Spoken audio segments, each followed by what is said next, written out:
Let's talk about the fastest and best way to clean off your Resin 3D printer's build plate. I'll show you how to do this if you have a wash and cure machine. I'll also show you poor unfortunate souls who do not have a wash and cure machine how to do this manually with isopropyl alcohol and a bucket. If you stick around to the end, I'll show you my personal tip for the fastest and easiest way to keep these things ready to print after each and every print. All right, we're going to clean a 3D printer's resin build plate today. Now, your reason for doing this may be that you're shutting down your printer for a while and you're not going to be printing because you're going on vacation or you just don't have a need for it. You may have had a failed print and the bed may have a lot of residual print material on the bottom of it. Or you may just be having poor print results and want to do everything you can to get your printer in tip-top shape. So the first method we'll talk about is how to do it using your wash and cure station. This is simple, fast, and relatively easy to do, guys. First thing you want to do, guys, is remove the cover to your 3D printer. Go ahead and remove your build plate from your 3D printer. The reason I have two build plates here, this build plate is in stock configuration. This build plate has a magnetic attachment to it, and I'd like to show you guys some tips and tricks for both of them. So once you remove your build plate, if you're going to use your wash and cure station, it's as simple of a process as dropping your build plate into your wash and cure machine and letting it run. Now, typically you would only wash a 3D print for 2 minutes. However, you'll notice that your wash and cure station, if you own one, typically has much longer settings. And it's good to use those settings when you're washing your build plate, because I don't know if you've noticed on your build plate, but every build plate I've ever owned tends to have a collection of resin that forms around the attachment area here to the build plate, and that can be rather tricky to get off. So the best way I found to do that is to let this thing run for roughly 5 minutes, 10 minutes if you've got the time, or your wash and cure machine has that setting. Today, this one shouldn't be that bad, so we'll let it run for 5 minutes. All right, guys, while that's washing, I'll go ahead and show you the method I used before I had a wash and cure station. So it's as simple as taking a bottle filled with isopropyl alcohol and misting your build plate. If you have a magnetic build plate attachment, then you want to remove that and set that aside. And it is okay to get these magnets from your magnetic build plate wet with isopropyl alcohol. And from there, once I've got it soaked in isopropyl alcohol, I'll go ahead and let it sit for just a minute. After your build plate has set for a minute, take a soft bristle brush or toothbrush. It doesn't really matter how soft the bristles are because you don't have to worry about scratching this.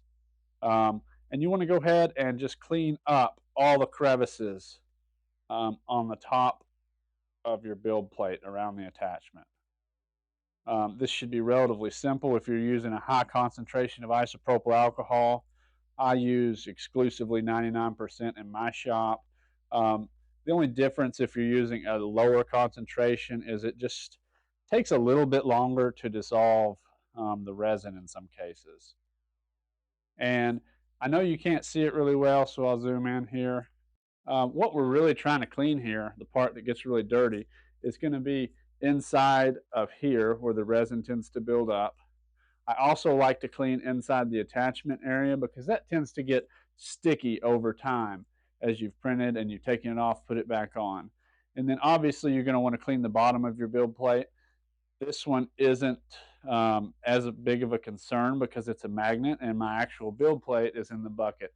And we'll talk about that in just a second. So we're going to continue to keep washing this. So keep spraying, keep wiping down. And you just want to continue this process until you've removed a majority of the resin from your build plate. And again, guys, the longer you've let your isopropyl alcohol sit, the easier it's going to be to get this resin off.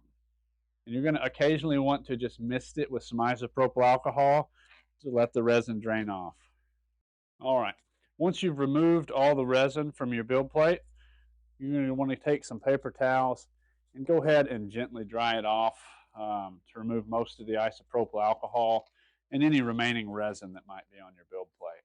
At this point, it's perfectly acceptable to go ahead and put it back on your 3D printer and allow it to dry while it's hanging on your printer. However, if you have a magnetic build plate, you're going to want to go ahead and clean that as well. So for me, this has a magnetic build plate. It's going to be the same process, simply spritz it with some isopropyl alcohol. These you can even rub down by hand or use your soft brush. Typically, it's just as fast to rub them down by hand. The reason I like to use my hand is because I can feel if there's any dried resin remaining on the build plate.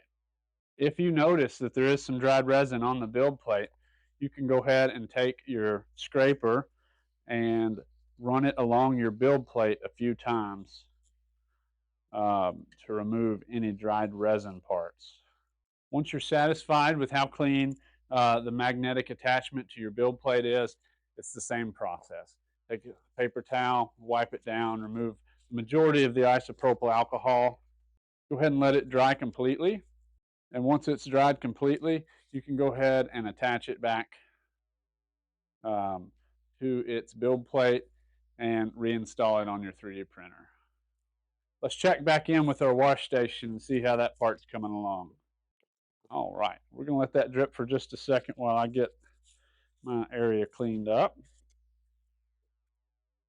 All right, now that it's got most of the alcohol off, we'll go ahead and close this up so I don't have to smell it.